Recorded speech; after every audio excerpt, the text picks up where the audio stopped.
G'day guys, so today we're going to try and solve the puzzle that is dealing with a seated guard from standing, okay? Unfortunately, there's a lot of things that can go on when you're playing in the seated versus standing because there's no connection, okay? So ultimately we have to make sense of this position. Let's have a look. So when I come out against seated versus standing, I have to have a few considerations, okay? Understand her goals, okay? She's trying to connect to my legs through the use of her arms, either at my knees or my ankles. She might try and connect to my hands, or she might connect to my head, okay? Now understand that when we're playing in this sort of range, a lot of the time, the position that I have my lead foot with is gonna be the side that she sits on her hip a lot of the time, okay?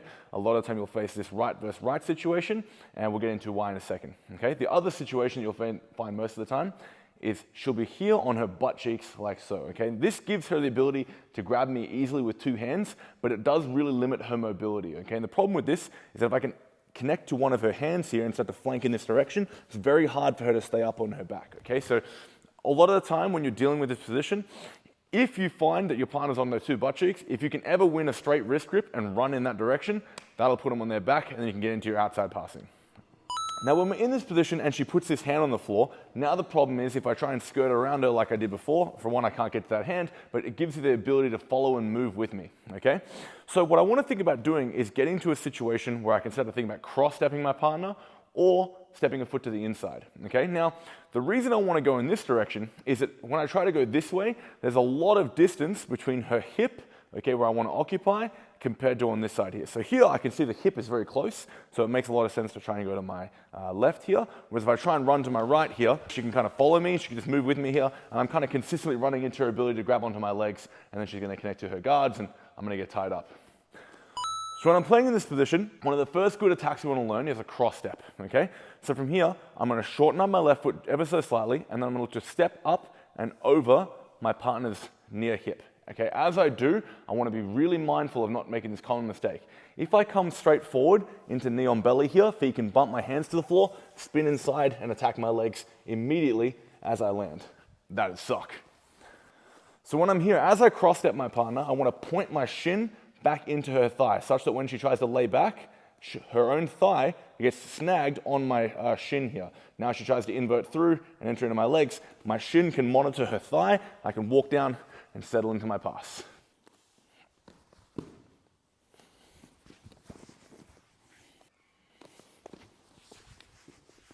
So when we play in this position and we try to use that cross step, her most effective and most common reaction you're going to get is for her to try and play like a Diashi Harai. So as I try to step, she can hook me, expose my back, and then make me look really stupid, okay? So you have to be mindful of this attack. What I want to think about doing is feinting with my lead leg, okay? This is something that Gordon talks about heaps, where when I'm here, when I go to cross step, I don't always commit every time because it makes me predictable, okay? So instead what I want to think about doing is feinting in this direction and stepping a foot to the middle, okay? What this does is it means that now I can come forward without the concern of being tied up in single leg X, Ashigarami, things like this, okay? So before, if I just came forward at Phi, I run onto shin, and now she can pull me in and enter into my legs and all this sort of stuff would suck. So what we're going to think about doing is feinting when she goes to follow me, step a foot to the inside, and now I can shove her two shoulders, put her on her back, okay? Because ultimately, one of the core concepts of dealing with a seated guard is if I can ever take her shoulders behind her butt cheeks, so if we're here, if I can ever take her shoulders behind her butt here, now she has to hold a crunch to hold herself up, and it's very easy to push them onto their back. This kind of leads me into the next idea, where when I feint my way in, okay, I can start to step to the middle, and now from here I can start to think about picking up her feet. Okay, if I put her up on her back, now a lot of the time when I step a foot to the inside, she'll be happy to accept inside foot position and play off her back anyway. But just by thinking about winning this inside foot and picking her feet, I can put her out of position, get ready to go into my guard passing. Okay, so typically what will happen is you'll use a combination of shoulder posting and picking the feet to get myself through to get towards a supine opponent. So when we're here, I'll be fighting at range, okay, I can start to think about using my footwork, pushing the shoulders, picking the feet, whatever is available to me to get her down on her back to get towards my passing. So one of the ideas we want to work on when we're playing in this position as well is the idea of using a collar tie, okay?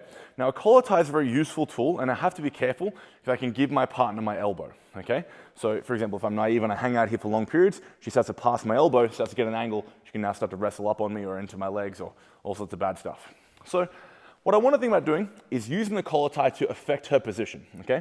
Well, a lot of the time, when I pick her head and pull it down to her chest, you're gonna get reactions where she pulls her head back and away, and you can use this now to time ankle picks, okay? So normally, if I just go for her foot straight out of the gate, she can hand fight me, connect to my wrist, and stop me from doing this, okay?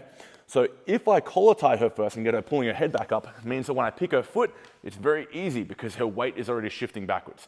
So a really nice strategy that you can use when you're trying to pass your partner's guard from supine, from seated, is to come out, tie up hands, get to her head.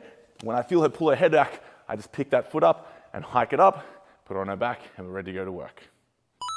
Another great way to approach a seated guard is to think about essentially leading with my head. Okay, now again, I have to be mindful that by leading with my head, I allow my partner the ability to collar tie me and start to heist up. However, this can sometimes be worth the risk because it means that I can keep my legs back and away from them, and it makes it difficult for them to enter into wrestle ups and leg entanglements. So essentially, when I come in behind my head here, okay, I want to think about consistently hand fighting her. So when she goes to my head, I want to get to her wrist, okay? She'll then hand fight me, and this can start to kind of create this little bit of a problem here. However, my ultimate goal in this position is to crash my head into the top shoulder, okay? So if I peel this off, my head's gonna come into her chest. From here, my right hand's gonna go to the hip, left hand to the knee, and then from here, I can use my head to drive through my partner, come in and win this tight waist, okay?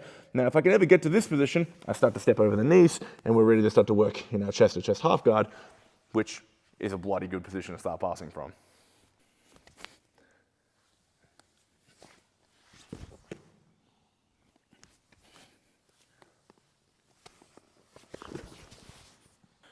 So there's a few things that I don't necessarily want, but if I have a reaction ready to go, I can use this to my advantage, okay? So one of the things we want to think about is when she inevitably does get to this leg, okay? So when she connects to my lead leg, bad things can start to happen, okay? However, there's a few things we can play for, okay? One is a front headlock. So when I see her club this single leg here, I'm gonna club her head and pass it off to my front head, okay? Now sometimes you can go immediately into guillotine, other times you can roll over the top into my front headlock and go into guillotines, anacondas, and such like this. Another way you can think about punishing this leg grab, okay, is by collar tying her and putting her hand on the floor here. Whenever this happens, it's not too difficult for me now to take my chest over the back of her head. I'm gonna connect to her wrist and feed my right arm through this gap here. So if she gets to my leg, I'm gonna collar tie, put her weight on her hand here, so it's easy to find. I'm gonna go wrist, shoulder, roll through, and then from here, it's not too difficult to use my T kimura to kick my leg out and get into my attacks.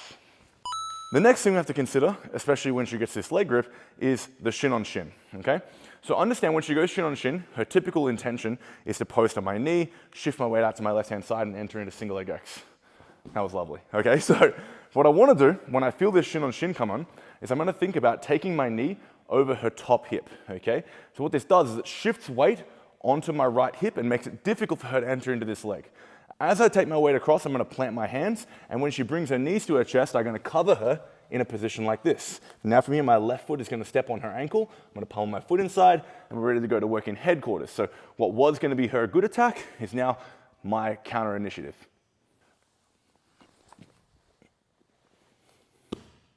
So quite an annoying strategy that you can use to really disrupt the bottom player is the elbow post, okay? The elbow post is quite deceptive in that, like, when I get it, I have a really strong ability to force my partner on their hand, and when they can't put hands on me, it really disrupts their ability to get any good attacks going, okay? So a lot of time we're here and they manage to grab a hold of my head, I'm gonna take their elbow post, I'm just gonna be consistent with grabbing this elbow here. Now a good trick here is I wanna try and grab the bony part just above the top of their elbow here, okay? So when she tries to pull her elbow back, it's difficult, okay? Now from here, if I keep consistent pressure running in this direction, when she tries to face me, follow me, okay, it's awkward to deal with, okay? I can keep my head coming in, and then all the while this is happening, I start to think about punching my hand in, coming forward into my high tripod, and I can use this position to start cutting through and getting in towards my passes. So just disrupting their offense by posting that elbow. Now, particularly when I'm dealing with a seated player who's on their two butt cheeks, a really, really powerful method that I really like. I saw it from Jason Rao's Instagram. It's really, really good. If you haven't followed it, definitely check it out. But basically what I want to do is I want to look to post my partner's shoulder and their opposite side knee, okay? And what's going to happen is I'm going to flank out towards my right-hand side, towards the shoulder post, and just shuffle my feet, okay? What I'm looking to have happen is I'm looking for her feet to come off the floor to follow me, okay? Because she can't keep her feet on the floor while I move here. Otherwise, I'm just going to get to her back. So as I post her shoulder and her knee, I'm going to run to my right. As soon as she follows me, I just post the knee and run it on by, and it's a really, really effective method to spin them out of position and get a really nice angle of attack.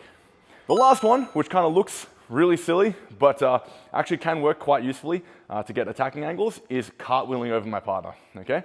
So, Fia looks nervous, right? So, when I'm here, ultimately what I want to think about doing is walking out towards an angle, okay? So, whichever hip she's on, I'm going to walk this direction, okay? And essentially what I want to think about doing is positioning my body out behind her. So, I'm essentially looking to reach over her arm and her hip towards the outside of her butt, basically, and putting my hand on the floor just there. And it doesn't really matter where my second hand goes. A lot of the time for safety, I recommend catching the back of their shoulder, jumping over, and just getting an attack angle, okay? Normally, they're not going to sit there. Normally what will happen is they'll throw their legs back up in the air to try and stop you from just immediately passing their guard.